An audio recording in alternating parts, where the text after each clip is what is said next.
रहल ह गांज भर कपड़ा घरे फींचे के रहल ह ई तो कह कि हाली हाली फींच लेहनी ऐसा हमर मरद हनी कहीं ना कि कहीं गोइनी त पानी ले लेनी मीठा जी त एगो लोकनी पीछे लगैले रही ना कि लेके आई या पानी पियाई लौकत करिए नहीं कि लुइया के खेतवा कहाँ गोइल बानी लागत कि झाड़ा उड़ा फिरे का गुल हनी कौन ठीक बाटे नित्य सूती खेते खरिहान में लाग जाता नहीं जा मरो मैदान नहीं की करता तो गोले कब करे ओरे तो ले चल के पानी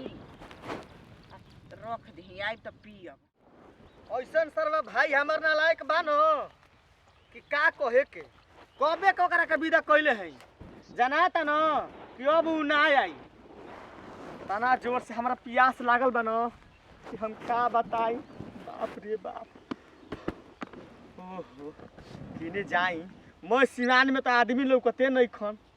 अच्छा रुको जा तनी घर ही कहाँ जाने किने चल गइल बानी लौकतो नहीं खी आइब न तले पानी आ मीठा रख दन बियरी डाल दिल त केतना खसा मैं निकल गइल बाटे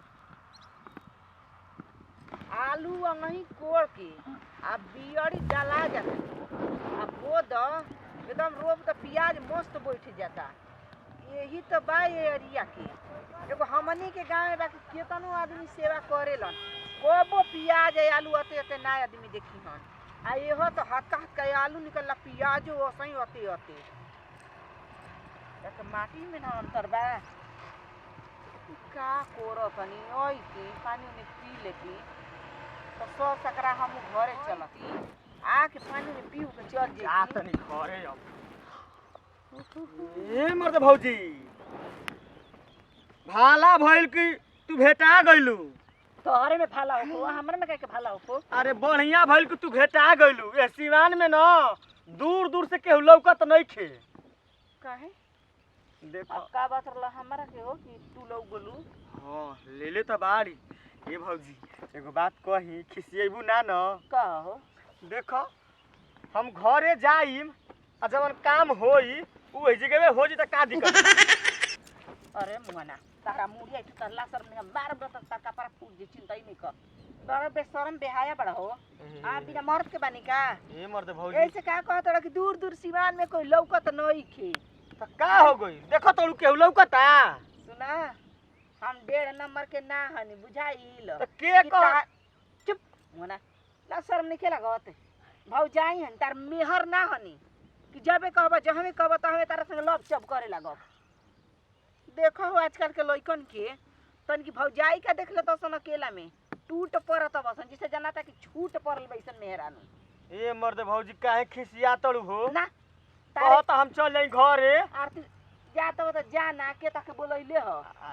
देखो ना तारा भी बटले बा तो हम का करे घरे जाई हो तनी पियावा ना अरे अरे के नहीं छी बोल बोल अरे कितना बेहा अरे कितना बेहा रे और सही आई मारा के जे लगभग छुल छुल देबे ए मर्द भौजी बड़ा बेशरम बड़ू हो बड़ी खराब मेहरारू बड़ू तू त अरे वाह कितना बढ़िया काम करतन ई आ खराब होनी हो सुना कहले हवा त कहले हवा आज के बाद बोलल तो फड़ के राखी लगा के जीबिया खींच लेही ला अब न ये तरह ना दी हमारा जनाता न कि बरियाइए लेवे के पड़ी दूर दूर ना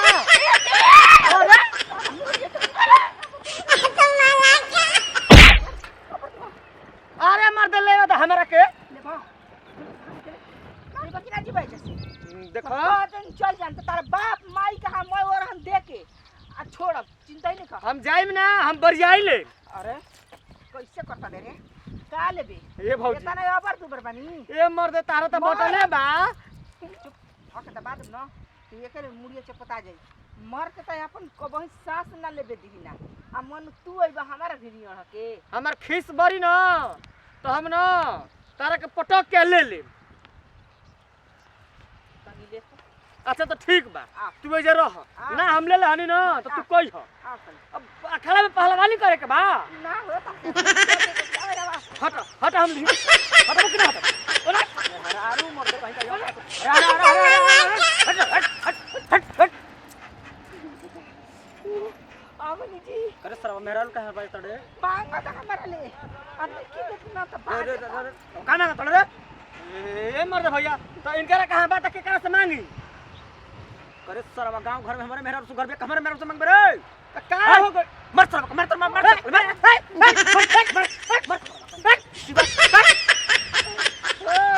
यस लगी से कहता नहीं कि तू ना देबू तो हम बरियाई ले लेम तो तू समझता नहीं खू बड़ा जोर के प्यास लागल बा भागदा भाई जना त सरवा हमर जान चल जाई पानी मिल गेल ना भौजी को लागते भैया को लागते दूसरा करे सरवा कहीं का पानी पिए के बता मेहररुआ के घुमा फिरा के का कहत रे कि हमके हई चाहिए बाप रे बाप बाकी तहार में हरारू न बड़ी झगड़ा हिन बिया अगर केहू सोची न कि ओकर ले ली त ना दीही सर सामान अरे रे मुना कैसे बोलता बेरे नार नहीं तो काले बेरे तारा से केहू सोची न कि सर सामान ले ली तो तू ना देबू हाँ तो सर फ्री के सामान बाकी कोई लेकर चल जा तोड़ फोड़ के दे दे ई आय मेहरारून को ऐसे चढ़ा कर रखे जाला लाओ पियावा ना पियास लागल बा देखा तो कहां है हमार मेहरारूआ कहां था से पियबो तो सारा मह हो जीबो ला है डाल लो अरे तेरी जादी मोरो आय ए गांव घर का देवर अच्छा हमरो